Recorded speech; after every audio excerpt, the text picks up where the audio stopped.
GTA 6 may just be dead on arrival. Hear me out for a second. So many of you have probably seen the second GTA 6 trailer that just released a few days ago, and I gotta say, it does look pretty cool. I mean, the updated graphics, the storyline, the whole situation, like, it's pretty cool. But there's some things that may just be problematic for GTA 6 going forward. One, it just might be too realistic, honestly. GTA 5 is kind of on that borderline fence of being too realistic and unrealistic. So let's say you're driving around, you crash a car into a wall. Let's say you hit the driver's side headlight. That headlight will be crushed inward, or it'll show some sort of damage, unlike the other side, which won't be, because that naturally isn't where the car would have been hit. So those kind of elements are pretty cool. But when you look at GTA 6, it's kind of becoming too realistic in the sense that it's essentially going to become, or at least how it looks, it's kind of like a real life simulator where it's realistic, or parts of a simulator that are like kind of cool and realistic, but not all of it.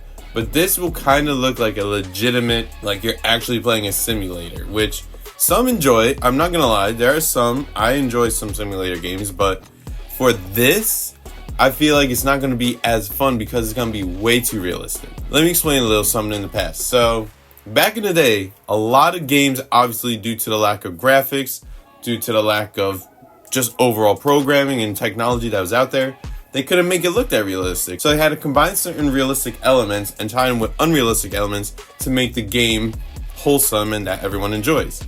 Now, for the nostalgia of the early 90s, even the early 2000s to mid 2000s, that was essentially the premise of how every game used to be. We had all these different games just not essentially following all the laws of physics, but some of them were a bit more fun that way.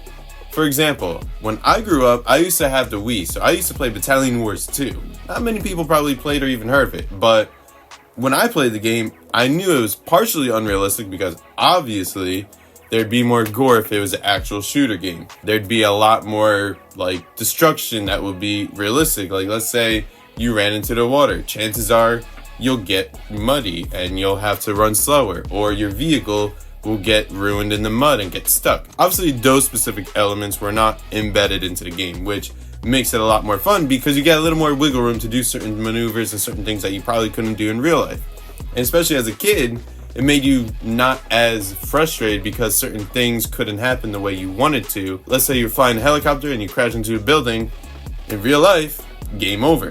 But in this, you just bounce right off the building and you do whatever you had to do to take out the targets as you were. Even the earlier GTA games, those obviously were less program heavy and less physics based because of certain things. Obviously, there are some elements they had to keep because if you hit a car, your car theoretically has to stop because that's just the law of motion. But honestly, there are a couple other elements that it was kind of more fun without the realistic physics. Like, let's say you're driving and you just flying over the map. Like, you do the glitch and you're just zooming. Obviously, you can't do that in real life, but it just made the game more fun, especially if you're playing with yourself, your friends, whatever. Another game was Need for Speed Nitro. Now, for racing games, obviously you got Forza that's really big right now, or even GTA in a sense, but this game specifically, the Need for Speed franchise, at least for Nitro, it was designed to be more fun-based, where it wasn't necessarily all physics. Like, obviously, if you hit a car, chances are the car will get totally wrecked and you're not going to be able to drive anymore. But in this game, if you crash, you just bounce right off the things, bounce right off the structures, the cars, whatever. You're not going to fly off the map. You're not going to turn too far and hit the wall and go into the ocean or whatever. You're just going to keep driving and enjoy the game that much more because there's less rules that you have to constantly keep in mind. Just simple game mechanics, and that was it. It was basically a time where those games were easy enough where you could get home from a hard day at school, work, whatever. Just hop on, play, not worry about too many things because newer games, there's a lot of different mechanics, a lot of different things you have to do. Although some of them could be quite fun, like let's say you're playing Helldivers and you're just absolutely getting destroyed by everything. There's probably like a million different buttons you have to hit, different things you gotta look out for, constantly knowing what's to do, because it's a constant, fast-paced game where there's a lot of elements that are constantly being put in your face. Some may like it, but some get easily flustered with it and you can deal with that. But that's really where GTA 6 could probably become a problem because there's gonna be too many things going on. Although GTA 5 has a lot going on, let's be real, I'm not discrediting it, but GTA 5, it's not as terrible, or rather, it's not as strenuous on you. Like, you could drive backwards, forwards, very simple. Certain cars have other features, certain vehicles have different weapons and everything. There are a couple other key binds and everything, or console binds, whatever, but it's not that bad. I feel like GTA 6 is going to have an insane amount of different key binds and different functions that you're going to have to constantly be on top of. There's also the possibility that it might just stay the same as like GTA 5, where it's just simple things, but they're going to keep it like GTA 5 in the sense that all these like tech vehicles, Mach 2s, flying oppressors, Apache helicopters, everything.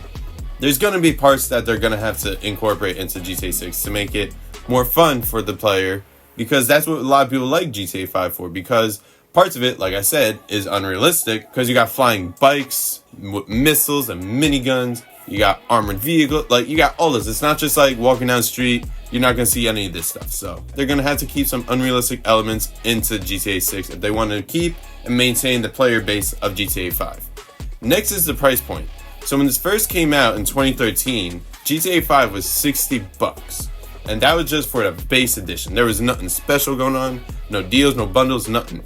Now it's $45 with the bundle, and that's an enhanced edition. Now keep in mind, recently GTA 5 got the boot, basically released the console version for PC players, in the sense that you get certain elements like Hal's Workshop, you get animals, which isn't a crazy thing, but it's cool to see. And then you get a couple other really cool properties and rare vehicles that you don't normally get in GTA 5, which is now called Legacy Mode or Legacy Edition. So you got all that for $45. Now keep in mind, 12 years ago to the day, it was 12 years ago when this game came out.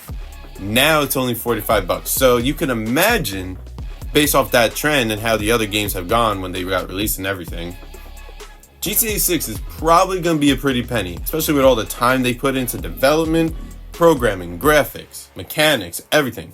I doubt it'll be only $60. If I had to take a guess, it could probably hit $70, maybe even $80 by the time it gets released. And that's well into the future, because this game, as we all know, has been in the works for a very long time. So definitely start saving up some money now, because if you really do want GTA 6, you're probably gonna be buying it for a pretty substantial amount of money. So now that I mentioned that, let's look at the years in development, at least for some other games. So in 2014, preliminary work started on GTA 5. Keep in mind, GTA released 2013. It was definitely waiting on a couple things because there was a lot of probably budget. They needed the money, actors, storyline, like the whole situation they had to do. But they started the prelim work in 2014. And then the principal development, where they started actually building the game, and they had all the actors act out their parts, then incorporate that into programming it into the game, doing all that.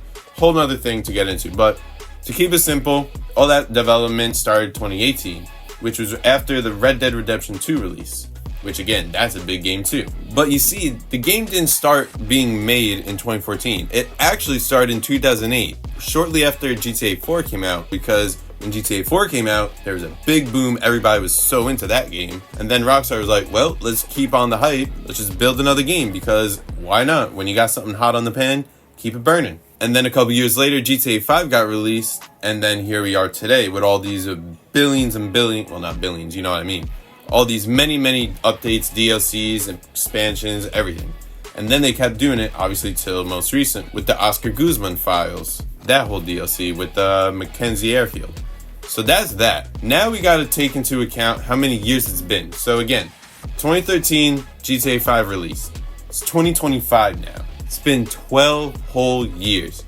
We've gotten a lot of GTA 5 growth. There's been, like I said moments ago, a lot of DLCs been incorporated. You had the big ones like Cayo Perico. You had Dr. Dre. You even had, which I personally wasn't a big fan of, it was a very short-lived thing, you had Dax with the acid shop and all that. The acid part, you sold good money, but the whole mission and everything just to get a car. You could tell at the time, I think, what was it? Around COVID, there wasn't too many people probably able to work, so they had to put something out. But it was kind of, in my opinion, it was kind of a lesser DLC. Much better one was even the Bounty Hunter one. Again, there wasn't much to do with this except go around, grab the bounty, get like 100 grand, and that's it. But still, feels a lot more fun. It's a lot quicker, a lot less work to do, and you could get almost the same amount of money compared to what you get with the Freak Shop and everything. A lot of people have fallen off of GTA 5 because even now, it's just redundancy. The only way to really get cool stuff that gets released every so often, the newer stuff, you gotta grind. We get it. Games happen. You gotta grind in order to get money. It's a part of the game that you can't escape.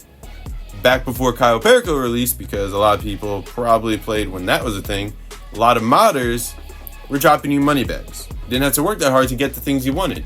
A lot of people could get millions of dollars in the course of a couple minutes doing absolutely nothing but standing still and letting all those bags drop on your head. Again, with that being said, a lot of people didn't really enjoy the grind afterwards. Cayo Perico obviously killed the exploit with the glitching, but now we have to grind for everything, and the downfall is that these things get super expensive. The properties and everything, they're not too bad, but now to get newer cars, they cost a couple million.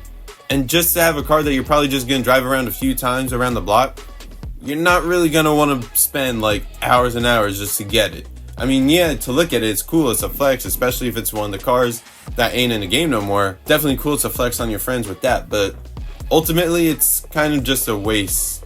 Like, why are you gonna do that? Between the time you have to put into it, the frustration you're gonna get out of it, and all the work in between, it's just, to some it's fine, to some it's absolutely ridiculous. And it's not even like there's many variations of the things. It's the same stupid missions and heists all over again. Nothing is changing. They're not varying it as much as you would think. Obviously, it's a fine, like if you're doing, let's say, the Diamond Casino heist, you got a few variations to it. But let's say you're doing the McTony robbery at the salvage yard, right? You got to get the submersible. You got to store the submersible with your guy. Then you got to get the outfit. Then you got to get the sonar. And then just the same things over and over. Then you go all the way north. Then you got to go to the submarine.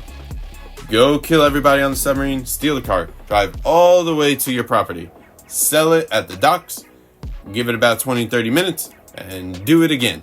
It's the same things over and over. And even if you're doing the Darnell property things, same situation. Go here, grab that. Go here, grab that. Go here, grab that. Do it again in another 20 minutes. It just keeps repeating itself. There's no variation, and a lot of people just find it mundane and boring. At least I do after a while, and that's why I don't even play this game as much as I used to. Because I remember back in the day, I used to play this game daily. I'm not joking. Every day at some point, I'd be on this game because there was so much to do, so much fun. And again, I got the game around 2018 when there was not too much to do, but there's still a lot to do in the beginning.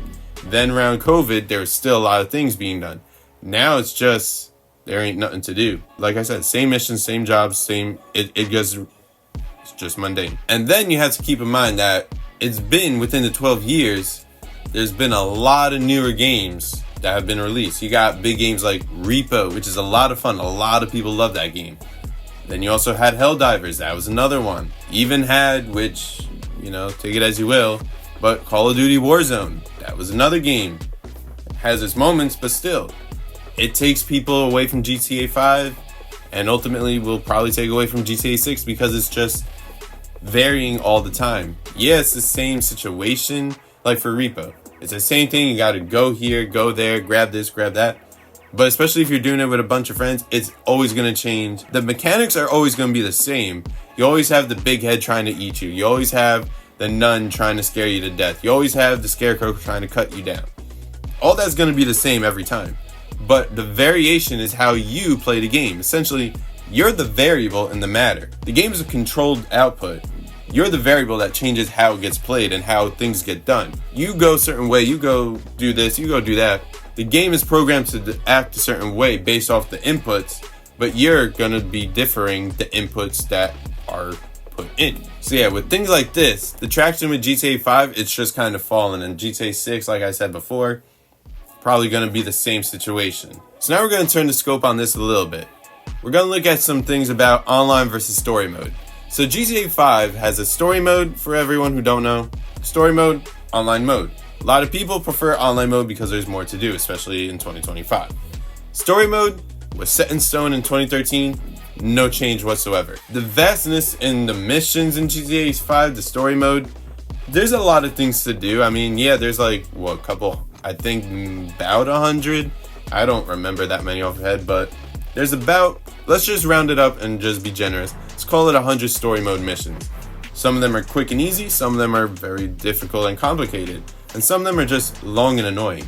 Like the one mission, you gotta drive all the way around the whole entire map basically, from the construction zone to the north of the map in Paleto Bay to get the 2 cars that you need to give to the billionaire so that way he could sell it, only to find out that when you drive it again as Trevor going all the way up north, it was a bust. Those missions get very annoying because it's just repetitive, but I went over that, so we're gonna skip that part of the story. The other aspects that people prefer online over story mode is that in online, again, the updates, the DLCs that happen, but there's multiplayer capabilities where you can play with your friends, cross-platform, like it's pretty fun. And you guys just do the same things again, but with more variety, you'll have more fun. And then there's less restrictions, unlike in story mode, where in story mode, you start after the prologue where you're in North Yankton, you're finally in Los Santos, and you're set as Franklin. You can't access Michael or Trevor because you have to do certain missions. You gotta do what, like 5 or 6 Franklin missions before you unlock Michael. And then the same situation after the jewelry heist, you can unlock Trevor. So it's a lot of different things you gotta do in order to get the game going. Unlike in GTA Online, you could just get in and start going. Obviously, Lamar teaches you a couple little things in case you're brand new and don't know how to do it. Like, go to the shop to change clothes. There's a tattoo shop. There's a gun store. This is a quick mission just to get you feeling how a gun works and everything like that. But in terms of the grand scheme of it, online you could literally do whatever you want. Let's say you want to drive all the way to Paleto Bay and, I don't know, rob a store, go to their gun store, or just be on the train. Like, you could do literally anything. It doesn't matter. There's no limitations except your imagination and obviously your character level, but that's fairly capped for certain reasons because you don't want to be a level 1 just minigunning everybody day 1. That wouldn't have been fair, and that makes sense to me. And then even certain areas, you're limited to where you could go in the story mode by what you do. You can't go to certain things, like let's say you want to go to the casino. You can't. It doesn't exist. But in online, day 1, obviously after the Dynamo Casino update, you can go right in level 1, no issues. So there's a lot of things that obviously GTA Online is better for, but the storyline, honestly, the big thing, if GTA 6 is going to take it and make it better, every so often update the story, because a lot of people want to see the storyline of GTA 5 progress, and it didn't really go anywhere except for the fact that you saw Trevor with Ron doing the drug sales, but that was for a short time and then he's gone forever. Well, we assume he is. We don't know where he's gone or anything. Then years later, you had the Dr. Dre update with the agency, and then we see Franklin Clinton, and he's out there, he's hustling, he's a billionaire essentially, and he's doing high clientele jobs for people and getting you connected with Dr. Dre to the whole Dr. Dre missions. So you got those things, but if GTA 6 wants to keep the story going, every so often, you don't need to do once a week. Obviously, that's a lot going on, but like every couple of months, put a little teaser out, or put another chapter, if you will, in the story mode so we can see how those main characters and others like them progress going forward, because who knows? Maybe after waiting a couple years, we want to see, is Michael DeSanta going to be in GTA 6? Who knows? So now let's talk about the online aspects of GTA 5, specifically the gameplay. I feel it would be so critical and crucial for GTA 6 to have the use of starting missions and sales and heists, preps, whatever, to have them remotely from anywhere, like the Darnell Brothers app, or the Master Control Terminal in the arcade, or even the computer in the Terabyte. They're so convenient than being soft locked and forced to go to one specific building or property to start. Like the Darnell heist, even though you don't get too much money, I prefer doing that over most others, because you could stand anywhere in the map, start the mission, go to where it's got to go, bring it back, or sometimes you don't even have to bring it back. And then you could start up right then and there, exactly where you're standing. Like, those aspects, it sucked that it took about 10 years, or 11 years, whatever, for Rockstar to bring that aspect to the game. Now that it's here, I don't want it to go away at all. Like, that's one great reason why I do enjoy GTA Online from some aspects. Another big thing that I find annoying is that certain prices for certain things like properties or vehicles, they're a bit ridiculous, like I said before. I get properties like the apartment buildings with the 10-car garage, or even the 50-car garage. That's a few million. That makes sense because it is a lot you could put in there. But certain cars just should not be that much. Like the cop car, the cheapest one you could get is like $3, almost $4 million, right?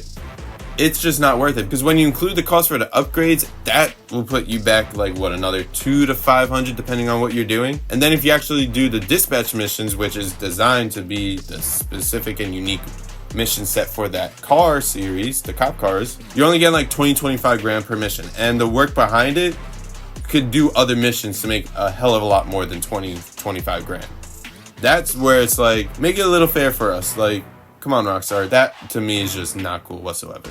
That's just annoying. So now if we break down the title of the game, GTA, which for those who don't really know is Grand Theft Auto, like in story mode, I think in online mode, we should be able to steal and keep any vehicle regardless of it being too hot. In story mode, you can literally grab the same exact car you can online, store it in your garage, and then it'll be yours to keep, do with as you please. Online mode, you're limited to certain free roam cars that you could grab. Although a lot of people buy their own cars, which I get, certain ones aren't gonna ever spawn, so you want that. I personally enjoyed where you could just grab the cars off the street, put it in your garage, and then it's yours to keep forever. Like, I literally could tell you, like, I'm not even gonna cap. I literally have grabbed every single free roam car that you can and stored it in most of my garages. So about out of the 12 or 13 garage properties I have, at least 7 of them, maybe even more, are filled with free roam cars. Again, I'd probably never use any of them. It was just a big draw for me because I was like, look at all these cars, I'm just gonna steal every single one of them. Because I just wanted to, and that was really the one reason why I got into the game. Because I just like the cars, like, not the stealing aspect, obviously that's illegal in real life. But just in terms of having all the different cars, I'm like, let's say I'm walking down the street in real life, and I see a Toyota Corolla. I'm like, I wonder what that would look like with a spoiler, with lowrider tires, with tint windows, with this, with that. You can do that in the game because it's just easy to do, and it's not even that expensive. So let's look at the Ocelot F620. It's essentially a crossbreed between a Jaguar XK and a Maserati Gran Turismo. That you can steal off the street, put in your garage, and all is good. But you can't take a Benefactor Feltzer, which is essentially a Mercedes-Benz SL, and put that in your garage. I don't get how that works, but who am I to judge, right? That's just how Rockstar decided certain cars can't be stolen. But I don't know, I feel like that just doesn't make proper sense. If they can incorporate into GTA 6 into online mode, obviously I get the pool spawns may not have all of these super expensive cars. Like, you're not gonna get the Italy GTO spawn on the map. You can steal in the garage and then it's yours. Like, that's a few million. I get those kind of cars, those super cars you're not gonna have. But if I want a Vivid Bullet, which is a Ford GT, I think it's a fair value where I could grab that and put that in my garage. Like, nobody really wants that car. It's not that desirable. Like, let's be real. Like, come on, be a little generous with your cars, at least with certain ones that you can steal. But that's basically that point in itself. You should be able to steal what you want in online mode, because that's essentially the name of the game. You're stealing vehicles and making money off of them, but you're stealing vehicles regardless. So don't know what the issue is that certain cars can't be allowed that aren't already. But hey, one other thing I want to point out, which is not as important, I would say, compared to the other things that I mentioned, but still, to me, kind of one of the big things I prefer.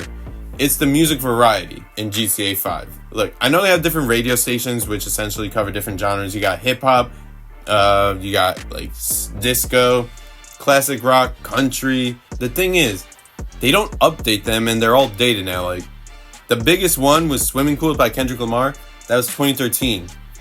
It hasn't changed from that. So now, we just keep hearing over and over, swimming pools, swimming pools, swimming pools. But the thing I do, because of the fact that Rockstar will not and probably will never update their song lists and their music libraries, is I spent my time to download into MP3s my own songs from my playlist, embed them into the game in the folder, and then I can listen to newer songs that are out like today. Like, let's say now I want to listen to Not Like Us by Kendrick Lamar, I can do that. Let's say I want to listen to some Pink Floyd, could do that as well. Let's say I want to listen to Hank Williams, could do that as much as I like, because I'm doing the update manually. I think it'd be fair if Rockstar could do that in GTA 6, because let's be real, updating the songs every so often is not a bad thing. Like, look, even Fortnite, a game not designed about music whatsoever, incorporates their own music playlist and updates them every so often. Again, I don't really play Fortnite, or at least I haven't in a very long time. so I don't know how long it is between updates.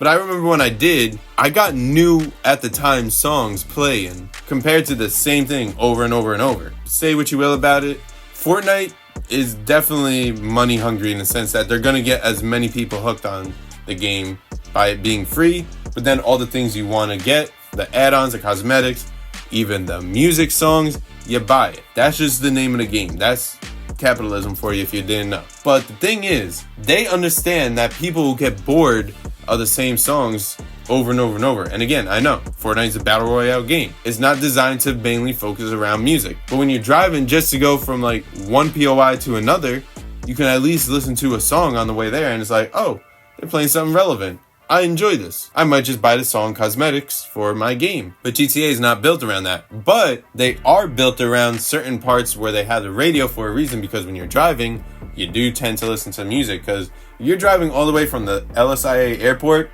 all the way up north to Paleto Bay, and you're just driving and it's quiet, mundane, and there's nothing going on, and you're just driving, not even like on a mission or anything, but just cruising down the highway, you're gonna probably tune on the radio, and maybe, just maybe, you're gonna want to listen to something that's not from 2013, that's been on loop ever since 2013. If Rockstar could just update the songs in GTA 6, obviously most of them you could keep, but every so often, or even dedicate like one specific radio station, make it as, if they're gonna make it realistic, which they probably are trying to do that, because when we're in real life listening to the radio, they're not always playing old songs. I mean, every so often you'll have throwback songs here and there, but the songs are mainly what's hot right now. Honestly, if Rockstar wants to do like a top 40 of the week or top 40 of the month playlist, radio station, whatever, I'm down for that, because at least there'll be something relevant that they could update and I could enjoy.